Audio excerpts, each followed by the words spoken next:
Ce matin, la lecture sera être dans Proverbe 3, versets 1 à 10. Mon fils, n'oublie pas mes enseignements et que ton cœur garde mes préceptes, car ils prolongeront les jours et les années de ta vie, et ils augmenteront ta paix. Que la bonté et la fidélité ne t'abandonnent pas. Lis-les à ton cou, écris-les sur la table de ton cœur. Tu acquerras ainsi de la grâce et une raison saine aux yeux de Dieu et des hommes. Confie-toi en l'Éternel de tout ton cœur. Il ne t'appuie pas sur ta sagesse. Reconnais-le dans toutes tes voies et il aplanira tes sentiers. Ne sois point sage à tes propres yeux. Crains l'Éternel et détourne-toi du mal. Car ce sera la santé pour tes muscles et un rafraîchissement pour tes os. Honore l'Éternel avec tes biens et avec les prémices de tout ton revenu. Alors tes greniers seront remplis d'abondance et tes cuves regorgeront de moutes. Amen. On va prier. Père Céleste, encore une fois, merci de ta bonté, de ton amour, de ta fidélité en particulier, Seigneur, parce que tu nous donnes ce matin encore une fois dans ta grâce la vie. Alors merci de cette abondance que tu nous accordes à travers l'œuvre de ton Fils Jésus.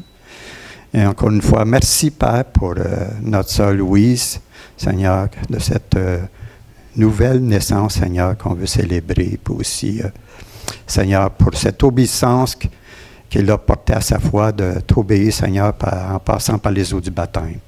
Alors merci pour sa vie nouvelle, Seigneur, qu'elle a en ton Fils Jésus.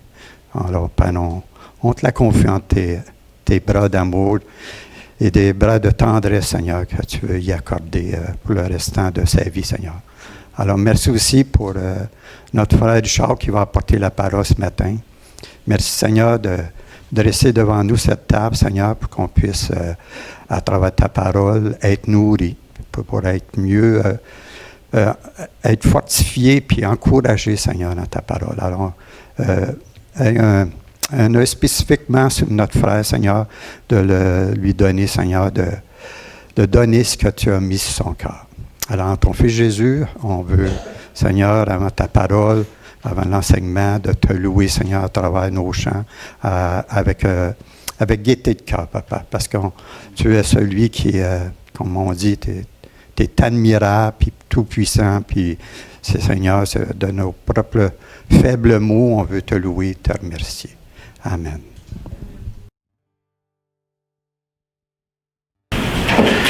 Merci pour les chants. Je ne sais pas pour vous. J'ai l'impression que c'est une prédication autrement. Père, merci pour le choix des chants. C'est une prédication, en fait, ce qu'on a eu par ces chants-là, de l'enseignement, une façon d'y répondre également. Donc,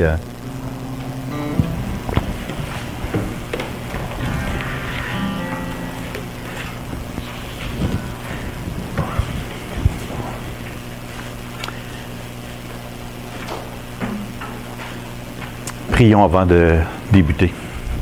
Seigneur, nous te reconnaissons comme étant celui qui règne, celui qui a planifié ce temps ensemble ce matin,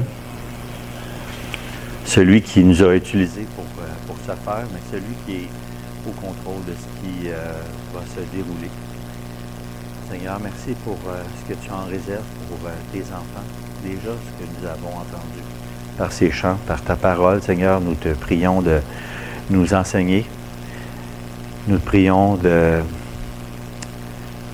que nous soyons un encouragement pour notre sœur qui a décidé de manifester son engagement envers toi par les eaux du baptême.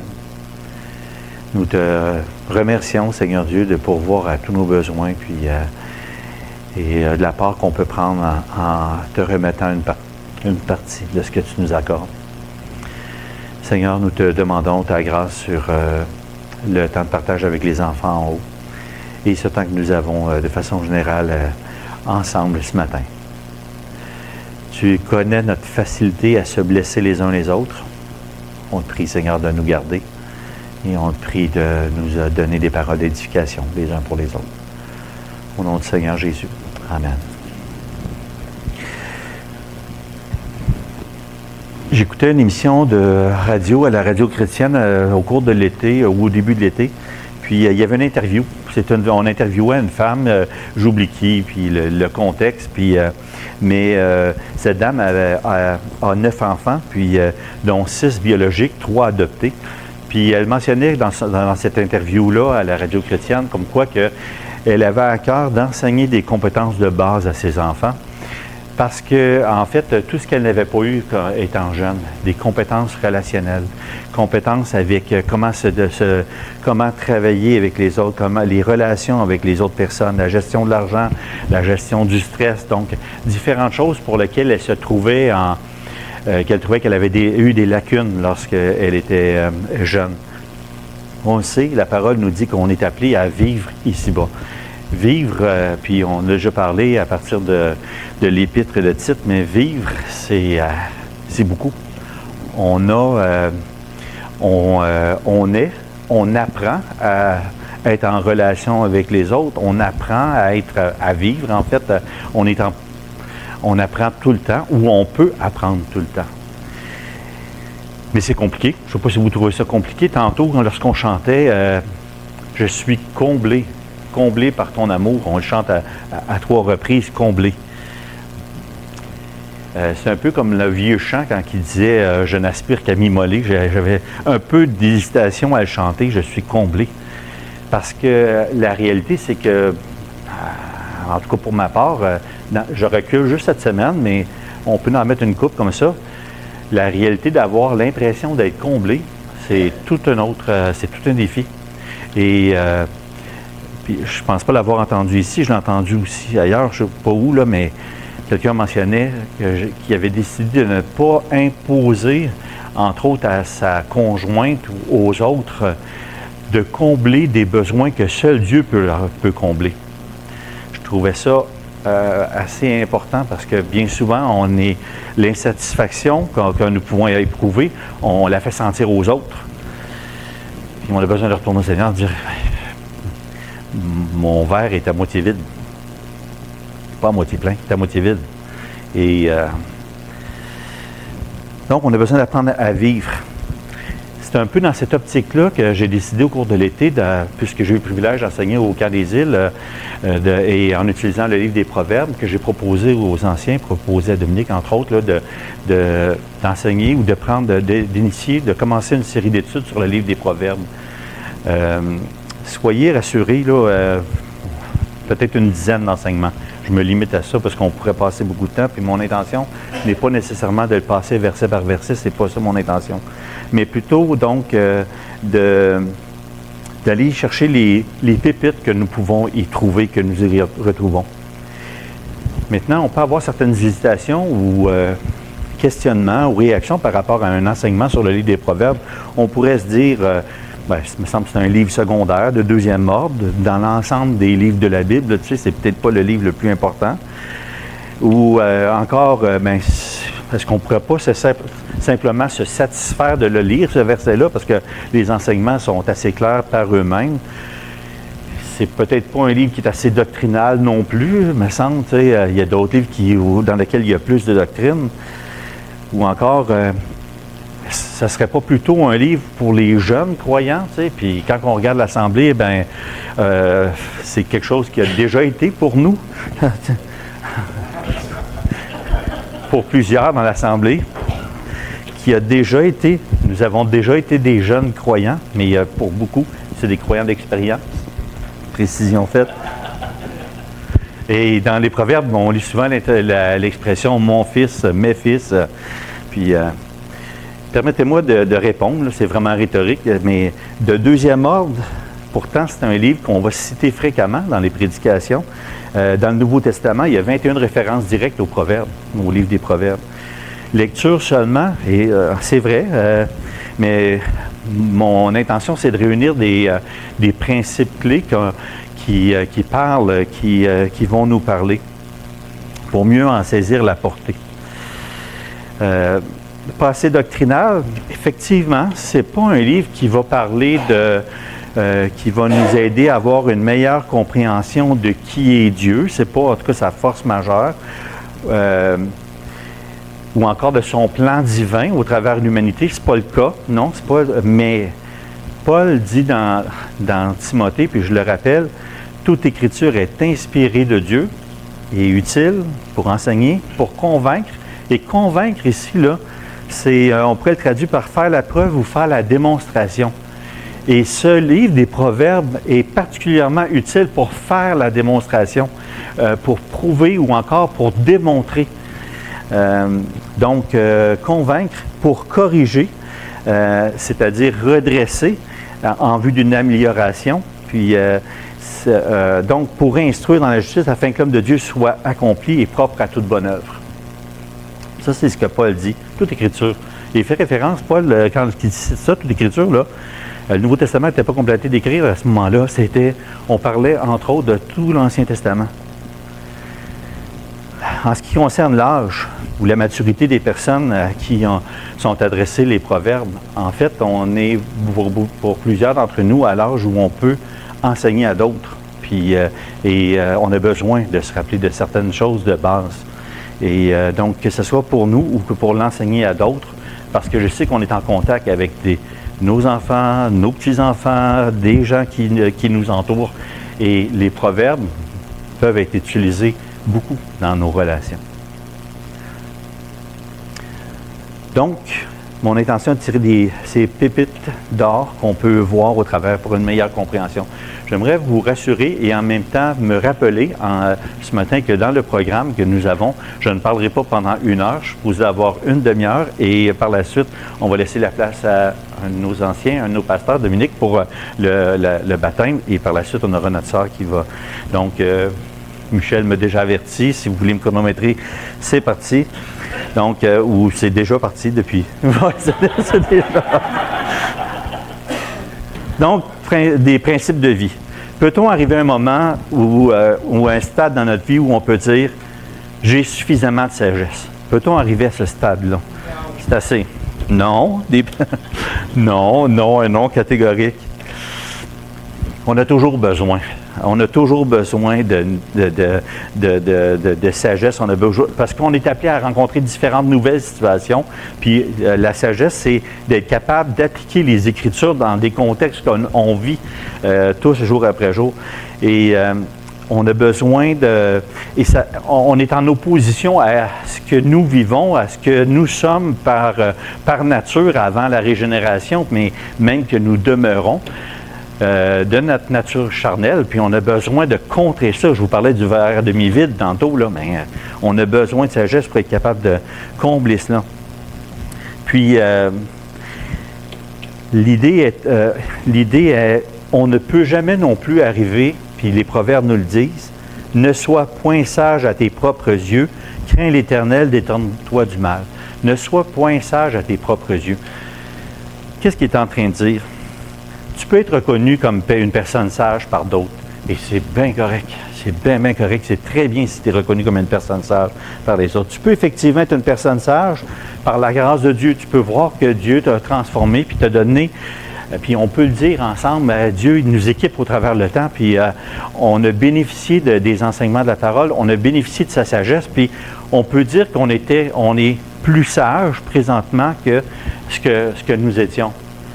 Mais ce que ça dit, ce qui est en train de nous dire, ne sois point sage à tes propres yeux, c'est ton regard sur toi.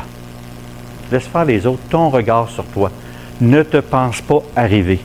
Ne te crois pas arriver comme étant j'ai ce qu'il faut. Parce qu'il y a des fois que ça m'est arrivé encore cette semaine. J'étais en train de faire des escaliers, puis je me disais, je ne me rappelle pas de mes formules de trigonométrie. On a déjà eu certains principes, on est pris par une vérité de la parole, puis on l'a, puis elle est là. Puis d'autres fois, on manque le bateau complètement. On rate parce que c'est pas là. Donc, le point de ce verset, c'est jamais se considérer arrivé. Ne sois point sage à tes propres yeux. Reste humble. Il faut donc se doter d'outils, de compétences, de principes pour vivre, pour grandir en sagesse. et comme je le mentionnais, besoin d'application. On a besoin de comprendre la parole pour être capable de voir comment la parole s'applique à certaines situations de nos vies. Tantôt, on a lu le Proverbe 3. Permettez-moi de lire le Proverbe 1 dans les versets 1 à 7. C'est les Proverbes de Salomon, fils de David, roi d'Israël, pour connaître la sagesse, l'instruction, pour comprendre les paroles de l'intelligence, pour recevoir des leçons de bon sens, de justice, d'équité, de droiture, pour donner aux simples du discernement, aux jeunes hommes de la connaissance et de la réflexion, que le sage, même celui qui se croit sage, que le sage écoute, il augmentera son savoir. Celui qui est intelligent acquérera de l'habileté pour saisir le sens d'un proverbe ou d'une énigme, des paroles des sages et de leurs sentences. La crainte de l'Éternel est le commencement de la science. Permettez-moi un peu de... C'est une introduction à cette série. On se donne un peu d'arrière-plan. Qui est l'auteur des Proverbes? Salomon est l'auteur pour une grande partie. Dans les chapitres 1 à 22, c'est des Proverbes de Salomon. On en retrouve aussi dans les versets, dans les chapitres 25 jusqu'au chapitre 29. On retrouve des proverbes qui sont de Salomon. On a une section ça s'appelle les proverbes des sages, les propos de sages qui sont recueillis dans le chapitre 22. Agur au chapitre 30 plutôt, et Lemuel, celui dont la mère l'a enseigné au chapitre 30. Donc, il y a plusieurs auteurs. Salomon, en grande partie. Les destinataires, c'est à qui c'était destiné? En fait, oui, c'est de l'enseignement pour son fils, ses fils, mais disciples ou élèves, c'est destiné, c'est des principes qui sont destinés à des apprenants, nous. Le but, transmettre des principes de sagesse. Un auteur mentionne, c'est aider autrui, surtout les jeunes, à mener une vie sage et intelligente. Le mot sagesse, là, ici, dans les Écritures, dans les Proverbes, Okma, on parle de compétence. Une compétence ou une certaine réflexion. Ça arrive 45 fois dans les Proverbes qu'on va parler de la sagesse. C'est ce qui est recherché par l'enseignement qui est là. On pourrait croire que c'est un livre qui est assez vieux, mais en fait, on pense que l'éditeur a réuni tout ça à peu près en 330 avant Jésus-Christ. Donc, c'est après le retour de la déportation, puis ainsi de suite, là. Donc, c'est une réunion ils ont réuni les différents enseignements qui étaient là. Un travail d'édition. On dit, entre autres, Proverbe 25.1, peut-être vous en rappelez, « Voici encore des proverbes de Salomon recueillis par les gens d'Ézéchias, roi de Juda. » Donc, on replace. L'idée d'un proverbe, chez les Juifs, c'est un mossal. Mossal, pas un mot sale, mais mossal, qui veut dire parabole ou allégorie. C'est... on présente un principe par une illustration. Par exemple, Proverbe 25, comme de l'eau fraîche pour une personne fatiguée. Ça vous dit quelque chose, ça? De l'eau fraîche pour une personne fatiguée. Comme une piscine après dans une journée chaude d'été. Hein? Par exemple, comme de l'eau fraîche pour une personne fatiguée, ainsi est une bonne nouvelle venant d'une terre lointaine. Ça fait du bien. Une bonne nouvelle venant d'une terre lointaine. C'est une illustration. C'est simplement en train de dire, voici une représentation. Donc, parabole ou allégorie. On va utiliser souvent des parallélismes, puis on va y revenir à ça. Des parallélismes, c'est-à-dire qu'on va amplifier. On donne quelque chose, puis par la suite, on va amplifier dans un deuxième et un troisième verset. Puis il y a différentes façons différents styles littéraires là-dedans. Donc, c'est un peu théorique ce que je vous dis là, mais c'est juste pour avoir un peu d'arrière-plan. Puis comme je vous disais, je mets la table. Je mets la table pour les prochaines fois. On pourrait le diviser, certains vont le diviser en 8 parties, d'autres en 7. Il y a différentes sections dans les Écritures. Je veux apporter certaines précisions. Il y a une différence des autres textes de la sagesse de l'Antiquité. Parce que plusieurs ont fait écho au fait que ces proverbes-là, en fait, là, on retrouvait des textes similaires chez les Égyptiens, chez les Babyloniens ou encore chez les Mèdes, les Perses. Ou encore, on connaît la philosophie chez les Grecs. Donc, certains ont dit, en fait, la parole, les proverbes dans les Écritures, ça n'apporte rien de plus. Les écrits de la sagesse dans la parole de Dieu, il y a des écrits poétiques, puis les écrits de la sagesse, c'est 3 livres parmi les livres poétiques. Job, Ecclésiaste et Proverbes. Ça, c'est les livres de la sagesse qu'on pourrait réunir par les livres de la sagesse. Il y en avait de ces écrits-là dans les autres sociétés de l'Antiquité. Il y en avait. Il y avait des sages dans ces pays-là. On le sait, parce que quand Joseph s'est présenté en Égypte, ben il y avait des sages qui étaient là aussi, mais ils n'étaient pas capables d'interpréter le rêve du roi, du pharaon à l'époque. Ou à l'époque de Daniel, il y en avait des sages chez les Babyloniens qui n'étaient pas non plus capables, par exemple, d'interpréter ou de dire le rêve du roi Nebuchadnezzar ou ainsi de suite.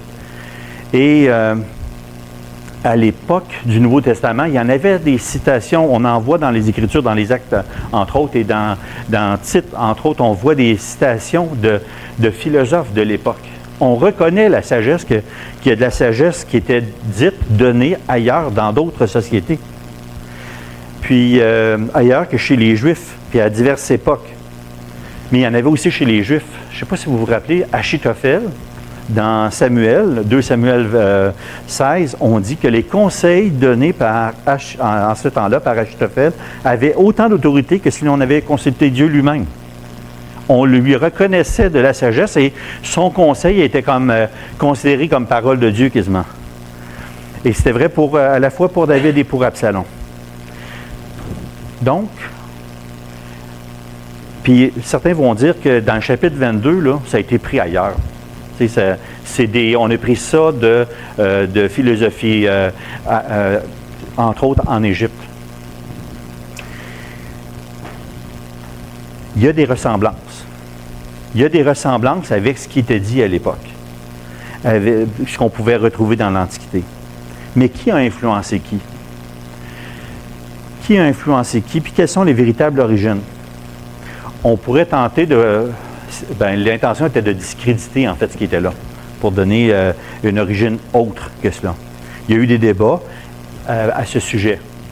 Mon point est-ce si important? On pourrait dire oui, mais est-ce si important? Est-ce que toute la révélation est dans les Écritures? Dieu nous a donné la création. La science met en évidence certains principes. On apprend certaines choses avec le temps, puis ça s'est déroulé ailleurs. C'est pas grave, mais la révélation que Dieu voulait nous donner se trouve dans les Écritures. Je vous cite un proverbe. Toute vérité n'est pas bonne à dire. C'est pas dans les Écritures, ça. Ça fait-tu du sens, ce principe-là, ce proverbe-là? Toute vérité n'est pas bonne à dire. Quelqu'un pourrait dire, non, il faut toujours dire la vérité. Ben oui, je comprends, il faut toujours dire la vérité. Mais toute vérité n'est pas toujours bonne à dire, mais ça dépend du contexte, ça dépend des circonstances. Et peut-être, tais-toi, c'est pas le temps de parler. Il n'y a pas le temps à ce moment-là de parler. Ça fait donc bien du sens, ce principe-là, même si ce n'est pas biblique. Maintenant, il y a quand même une très grande différence entre les écrits d'ailleurs et ce qu'on voit dans les écrits qui sont là. Et c'est-à-dire, le plus grand point, c'est que la différence majeure, c'est que toute la perspective du monde ou des relations entre les personnes se passe sous le regard de Dieu, qui n'est pas vrai dans les autres écrits de sagesse qu'on voit que de l'Antiquité ou encore chez les Égyptiens ou chez les Mèdes ou ailleurs. C'est pas sous le regard de Dieu qu'on regarde ces choses-là. Tandis qu'ici, puis je viens de lire, la crainte de l'Éternel est le commencement de la science ou le commencement de la sagesse. Ces 3 livres-là, Job, Proverbes, Ecclésiaste, ont pour perspective, même si dans l'Ecclésiaste, on regarde encore là d'un point de vue humain, crains Dieu. Crains Dieu, parce que tu vas devoir le rencontrer. On est dans une perspective où il y a un créateur qui est à l'origine de tout. Dans les Proverbes, l'oreille qui entend, l'œil qui voit, Proverbe 20:12, c'est l'Éternel qui a fait l'un et l'autre. Les Proverbes affirment comme quoi que c'est Dieu qui est créateur. Puis Dieu crée à sa façon, en dehors de ce que nous autres on pourrait vouloir ou penser. le riche et le pauvre se rencontrent, c'est l'Éternel qui a fait l'un et l'autre. Riche et pauvre. Dieu permet cela. La parole de Dieu nous dit, les proverbes nous disent que Dieu est, comme on l'a chanté tantôt, complètement suffisant par lui-même. Il n'y a ni sagesse, ni intelligence, ni conseil en face de l'Éternel. Il n'y a rien. Il n'y a personne, il n'y a rien que Dieu a besoin d'apprendre. Il est complet en lui-même. C'est ce qu'on voit dans versets 21-30 dans les Proverbes. Donc, c'est ce qui distingue les écrits de sagesse des Écritures du restant. C'est sous le regard du Seigneur. C'est prenant pour acquis qu'il y a un Créateur. Prenant pour acquis qu'il y a un Créateur qui a des instructions à nous donner. Autre précision. Quoi que tout se fait comme principe, les proverbes, puis inspirés de Dieu, là, comme le restant des Écritures, on ne peut pas prendre les proverbes comme étant des promesses. On ne peut pas les prendre au même titre que des promesses. Ce sont des principes généraux.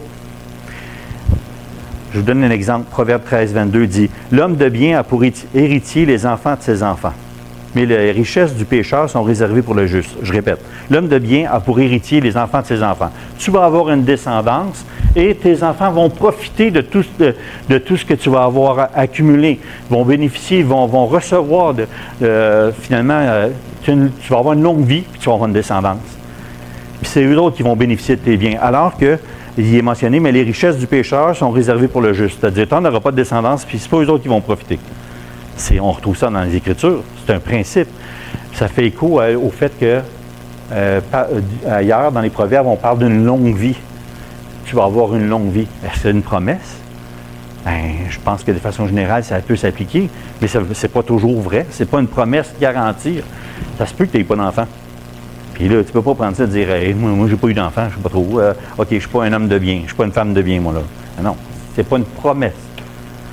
Le focus, donc, ce n'est pas sur la vie après la mort. Le focus n'est pas sur une présentation de qui est Dieu, mais c'est vraiment sur puis pas sur le monde spirituel non plus, mais c'est plutôt sur le monde très concret. Se concentre surtout sur les rapports humains, là et maintenant. Ça, c'est les éléments de contexte du livre. Par où commencer? Ça commence où, ça? Mais ça commence par Dieu d'abord. Que le sage écoute et il augmentera son savoir, on a lu tantôt. Et ça, que le sage écoute, on va y revenir. Mais surtout que la crainte de l'Éternel, c'est le commencement de la sagesse. Donc, Jean-Marc, je suis bien content qu'on ait une bibliothèque en arrière. Okay? C'est excellent qu'on ait des livres chrétiens. C'est excellent qu'il y ait des livres dans toutes les bibliothèques, puis qu'ils se vendent de nouveaux livres, puis on peut tirer profit d'enseignements ou de réflexions que d'autres ont eues. On peut en tirer profit. Okay? C'est très, très bien. Mais le point de vue des Écritures, là où ça commence par reconnaître que Dieu est là, craindre l'Éternel. Ça commence là. Ça ne commence pas ailleurs. Ça commence là, la vraie sagesse. C'est quoi le commencement ici? On parle de la pierre angulaire, c'est-à-dire celle qui, c'est ta footing, ta fondation de ta maison, ça commence là. L'essence de la sagesse. Et c'est ça, comme je le mentionnais, qui distingue la sagesse biblique. On a comme point de référence, moi, je ne suis pas encore arrivé à 30 minutes, OK? Mais mon point de référence, c'est Greenwich en Angleterre. Pourquoi? Parce que c'est là qu'on a l'heure atomique, l'heure zéro. Ça, c'est notre référence. La référence pour la sagesse, pour les croyants, c'est les Écritures. C'est la crainte de Dieu. On est sous le regard de Dieu. Dieu qui... et cette reconnaissance-là n'est pas que théorique. Quelqu'un peut reconnaître que Dieu existe. Quelqu'un peut reconnaître que Dieu est créateur, donc compétent. On peut reconnaître qu'il avait même des intentions dans sa création. On est capable de tout faire ça très théoriquement. On peut même reconnaître que c'est lui qui continue de maintenir les choses telles qu'elles sont. Toute cette connaissance-là peut être très, très théorique. Dieu existe. Mais ici, c'est plus qu'une connaissance théorique. C'est l'idée de reconnaître l'autorité de Dieu, de reconnaître sa suprématie, reconnaître qu'il est digne que nous marchions sous sa direction. C'est ça le principe de sagesse, qui est la base de la sagesse, la crainte de l'Éternel. Cette idée de crainte, on retrouve ça... je ne veux juste pas me tromper là, dans mes affaires. On retrouve ce principe de crainte de l'Éternel 11 fois, puis la crainte de l'Éternel 11 fois dans les Proverbes, craindre l'Éternel 4 autres fois. Donc, la crainte de Dieu est non pas seulement que reconnaître son existence. Mais c'est quoi la crainte de Dieu? Les Proverbes nous donnent une autre réponse dans le Proverbe 8-13. La crainte de l'Éternel, c'est la haine du mal. Ça, c'est un parallélisme. Ça, c'est une illustration. La crainte de l'Éternel, c'est la haine du mal. C'est simplement une figure. Entre autres, la crainte de l'Éternel, c'est tu haïs le mal. Mais selon certains auteurs, la crainte de Dieu, c'est quoi? C'est reconnaître le caractère de Dieu, y répondre en le révérant, en lui faisant confiance, en l'adorant et en lui obéissant ou le servant. Tu marches sous sa direction. Tu le vénères comme méritant l'adoration.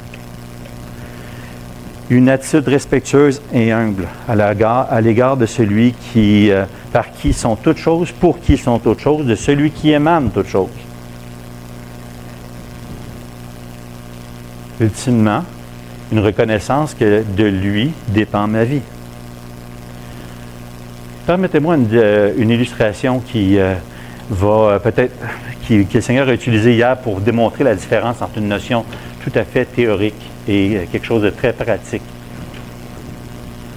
Moi, je peux reconnaître qu'il y a des ours dans le bois. Comme vous savez, j'ai un petit lopin de terre à Papineauville. Dans ma tête, je me dis, je possède un bois, je peux avoir des ours dans mon bois. Je pourrais. C'est d'un point de vue très théorique. Mais hier, en marchant pour me rendre à mes ruches, je ne sais pas si on peut voir, hier, en marchant pour me rendre à mes ruches, je suis arrivé, moi, il était vers 5h, 5h30, j'ai dit, je vais juste aller voir parce que demain, je vais essayer de ramasser des affaires pour voir ce spectacle-là. Là, au-delà de la déception, là, c'était surtout pour... Je suis arrivé là, puis je me suis dit, il y a eu un ours, ou il y a un ours. Moi, j'étais habillé, là, j'avais mes jeans, mon T-shirt, puis j'avais mes bottes de caoutchouc. Mais je suis arrivé, puis là, j'ai eu l'impression de dire, wow, je rentre sur le terrain de quelqu'un d'autre. Le sentiment qui m'a envahi à ce moment-là, surtout que j'entendais un peu de bruit dans le bois, je m'étais rendu là, j'avais vu, bon, OK, il y a un arbre qui est tombé, OK. Mais j'arrive là, dans ces circonstances-là, il faisait déjà un peu sombre hier, j'arrive là, et le sentiment, et là, la crainte. Ben, check-toi, mon âme, ça se peut qu'il y ait encore un ours là, qui soit là. C'est plus ma terre. C'est plus ma terre. Et là, je me sentais pas tellement bien équipé pour faire face à un ours d'un coup sec. En botte de caoutchouc, avec mon T-shirt, puis rien sur moi. Ça m'a donné une très bonne impression de la connaissance théorique de quelque chose et la compréhension peut-être un peu envahissante de la présence de quelqu'un qui peut. Mais cette présence-là, par contre, là, puis là, je suis parti, j'aimerais vous dire, je suis parti, puis j'ai dit non, il faut que je prenne des photos. Fait que je me suis risqué, je suis retourné, puis j'ai pris des photos. Je voulais les montrer à Monique, je ne pensais pas l'utiliser dans la prédication. Je voulais les montrer à Monique, mais ça m'a donné, on peut les enlever, mais ça m'a donné cette impression-là, dire, il y a eu quelqu'un d'autre, puis quelqu'un de fort. Parce que sachez que sur les ruches, je mets des briques, là. Je mets des briques pour pas que ça parte, là, puis pas que les animaux lèvent ça. Puis il n'y en a pas ben des... je suis allé voir c'est qui. Je suis allé juste vérifier avant de partir, parce que je préparais mon étude aussi là-bas. Et je suis allé voir c'est qui les prédateurs des ruches, à part les insectes, là. Des fois, on va parler, je ne l'ai pas lu hier, mais on va parler d'une moufette qui va essayer de graffiner pour ramasser des abeilles, mais ce sont des ours qui font ça. Donc... Donc, c'est ainsi que se distingue la reconnaissance que Dieu existe de la crainte de Dieu, où on reconnaît sa supériorité, sa primauté, son autorité, sa suprématie. On reconnaît que c'est lui qui dirige et on se place sous sa direction. C'est un peu ce qui se passe. C'est ce qui se passe lorsqu'une personne se convertit. On passe d'une compréhension théorique. Moi, je croyais, avant d'être sauvé, que Dieu existait. Je croyais, quoique j'ai bavé bien du monde là, dans mes profs, là, particulièrement, je me rappelle de certains que j'ai bavé là, dans mes cours d'enseignement religieux. Là. Puis, mais je reconnaissais quand même que Dieu existait. Mais à ma conversion, non, Dieu existe vraiment et il y a une intention pour moi. Donc, d'un Dieu loin dans le ciel, comme on l'a déjà chanté peut-être, d'une force ou d'une puissance lointaine, ça devient un Dieu personnel, un Dieu qui est vraiment là, un être avec lequel on peut être en relation. Il devient quelqu'un de réel, de présent. Moi, je ne veux pas être en relation avec l'ours nécessairement. Ben, en tout cas, j'aimerais ça être mieux équipé pour être, si je le rencontre. Mais Dieu est un être relationnel, et je termine avec ça. Dieu est un être relationnel, puis c'est ce que nous présentent aussi les proverbes. L'Éternel donne la sagesse, de sa bouche sortent la connaissance et l'intelligence, réserve le salut pour les hommes droits, un bouclier pour ceux qui marchent dans l'intégrité, nous dit les proverbes. Il est en relation avec nous, il nous donne sécurité. Ailleurs, dans les proverbes, dans le proverbe 2,7, on dit d'une femme qu'elle abandonne l'alliance avec son Dieu. On peut être en alliance avec Dieu. Et dans Proverbe 29, on parle de la crainte des hommes qui est un piège, mais celui qui se confie en l'Éternel est protégé. Beaucoup de gens recherchent la faveur de celui qui domine, mais c'est l'Éternel qui fait droit à chacun. La relation avec Dieu. Proverbe 22 dit, « Prête l'oreille, écoute les paroles des sages, applique ton cœur à ma science, car il est bon que tu la gardes au-dedans de toi et qu'elle soit présente sur tes lèvres, afin que ta confiance repose sur l'Éternel. Je veux t'instruire. » Et vous connaissez les versets. Puis ici, on parle d'une préfiguration, mais c'est comme si Dieu nous parle. Je veux t'instruire. Confie-toi en l'Éternel de tout ton cœur, ne t'appuie pas sur ta sagesse. Reconnais-le dans toutes tes voies, il va aplanir tes sentiers.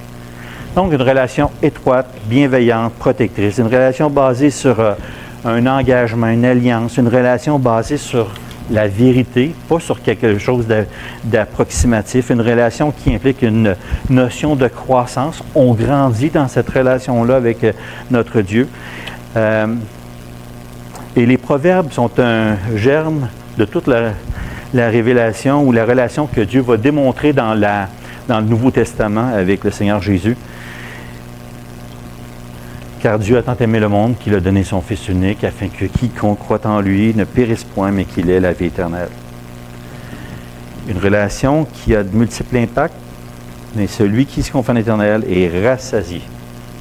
Comblé, tantôt qu'on chantait, celui qui se confie en l'Éternel est rassasié.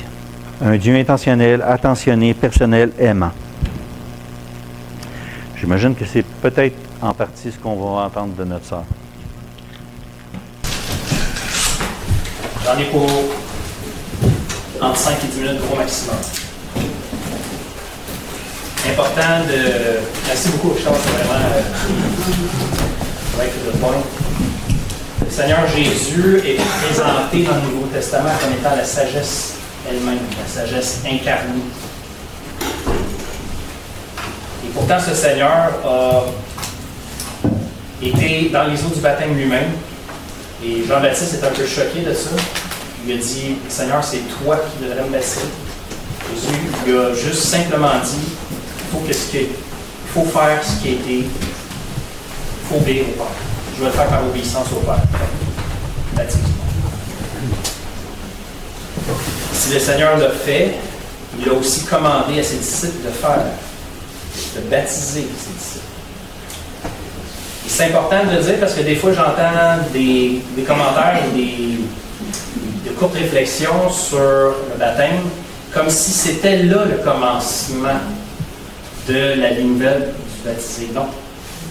Le baptême, c'est la manifestation extérieure. C'est un acte symbolique d'une réalité spirituelle qui s'est produite déjà dans la vie du croyant. On ne fait que manifester ce qui s'est passé intérieurement à un certain moment donné. Des fois, il y a même dans certains contextes des délais très longs entre le moment où la personne a vraiment été sauvée et le moment où elle va se faire baptiser. Des fois, c'est très proche, des fois, c'est très éloigné. Donc, je veux juste rappeler rapidement quelques-unes des significations importantes du baptême que l'Écriture nous donne. Le Seigneur Jésus a donné l'ordre de baptiser ses disciples, comme on le voit dans Matthieu 28. Et donc, le baptême, c'est un symbole d'abord d'une union avec Christ. On voit ça dans Romains 6, les versets 3 à 11, que je vais lire parce que c'est fondamental. Paul va dire, « Est-ce que vous ignorez que nous tous qui avons été baptisés en Jésus-Christ, c'est en sa mort que nous avons été baptisés.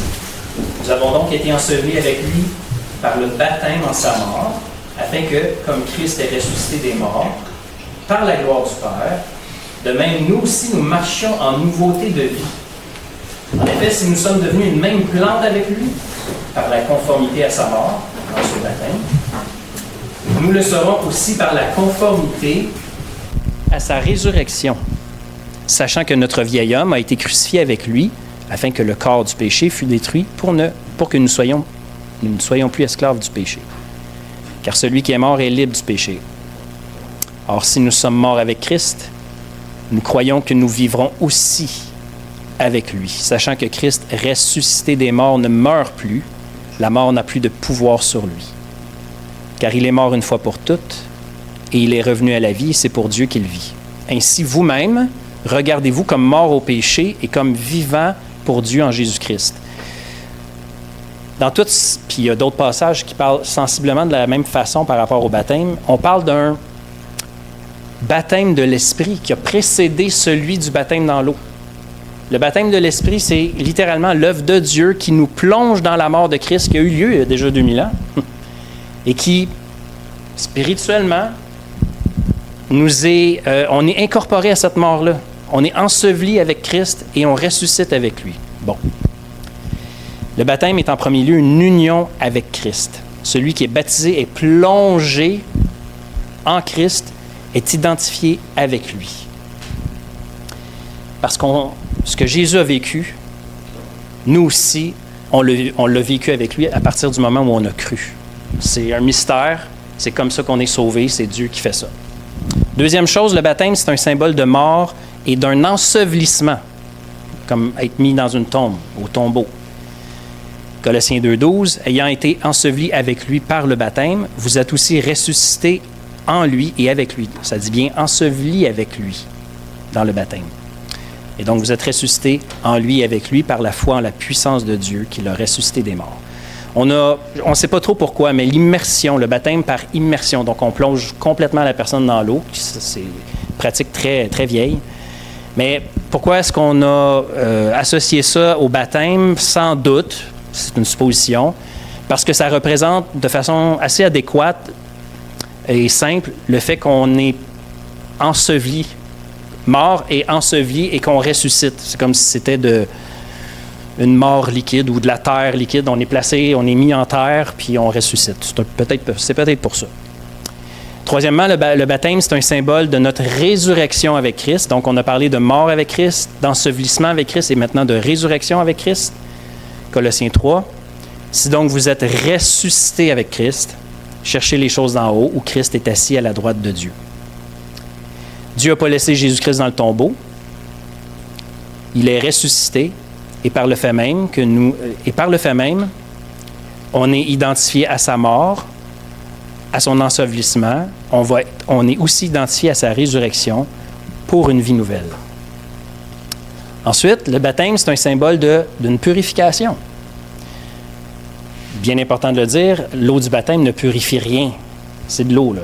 Puis je ne vous conseille pas de la boire non plus.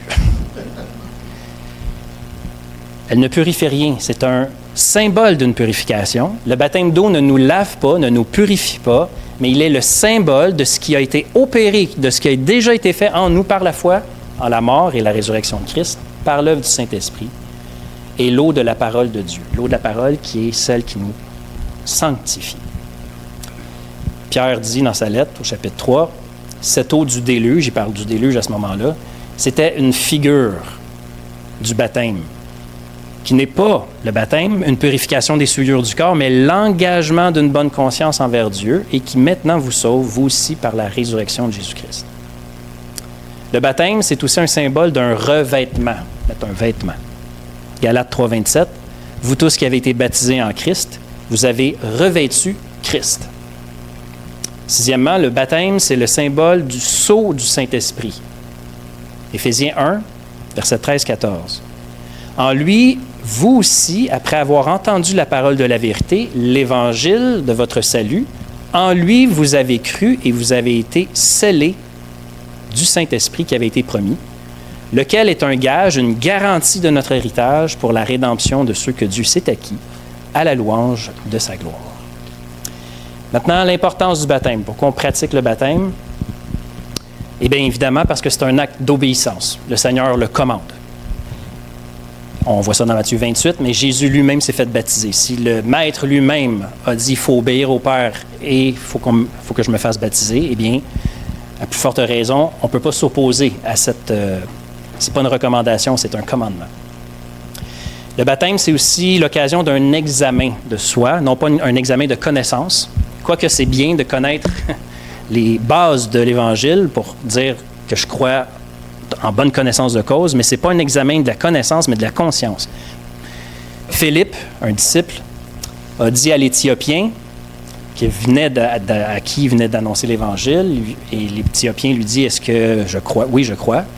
Est-ce que quelque chose empêche que je me fasse baptiser? » Et Philippe a répondu « Si tu crois de tout ton cœur, cela est possible. » Donc, on présume et on pense que c'est important de réfléchir sérieusement à cet acte, à cette obéissance-là et à cet engagement-là. Ce qu'on a fait précédemment. On ne fait pas ça ici ce matin, là. C'est déjà réglé, cette étape-là. Donc, le baptême, c'est également un engagement. Comme on l'a lu tantôt dans 3 Pierre, c'est l'engagement d'une bonne conscience envers Dieu. Ça pourrait terroriser, nous effrayer. Qui peut avoir ou se targuer d'avoir une conscience tranquille et pure devant Dieu? C'est pour ça que Pierre ajoute « et qui vous sauve aussi grâce ou par la résurrection de Jésus-Christ. » Puisque Christ est ressuscité, tout est accompli, il n'y a plus de condamnation. Maintenant, ma présence ou ma lumière dans ta vie n'est pas pour te condamner, mais pour te faire grandir, pour te délivrer du mensonge et t'amener de plus en plus à la conformité ou à l'image de Christ. Donc, c'est un engagement. On pourrait presque dire un engagement que Dieu a garanti lui-même envers nous, ce qui nous permet, avec assurance, de nous engager envers lui. Quatrièmement, le baptême, c'est une expression extérieure et visible d'un changement et d'une nouvelle réalité intérieure. Et c'est pour ça que c'est important de dire qu'on ne se baptise pas soi-même. Parce que dans certaines pratiques juives, les Juifs pouvaient, pour signifier une adhésion à une secte ou à un mouvement, se baptiser eux-mêmes. Ils s'immergeaient dans l'eau, ils sortaient. Un engagement fondé sur leur propre capacité. Nous, on ne fait pas ça. On se fait baptiser. Et ça symbolise en quelque sorte que c'est Dieu qui nous a... C'est Dieu. C'est sur l'initiative et la puissance de Dieu qu'on a été plongé dans la mort de Christ et on a été délivré de la mort avec Christ. C'est l'œuvre de Dieu. J'achève. Le baptême, c'est aussi une prédication, une proclamation. Comme la scène. Le baptême annonce la mort du Seigneur jusqu'à ce qu'il vienne, mais il proclame aussi que cette mort fut suivie d'une résurrection. Le baptisé déclare qu'il a fallu que Christ meure et ressuscite pour qu'il soit justifié. C'est une déclaration.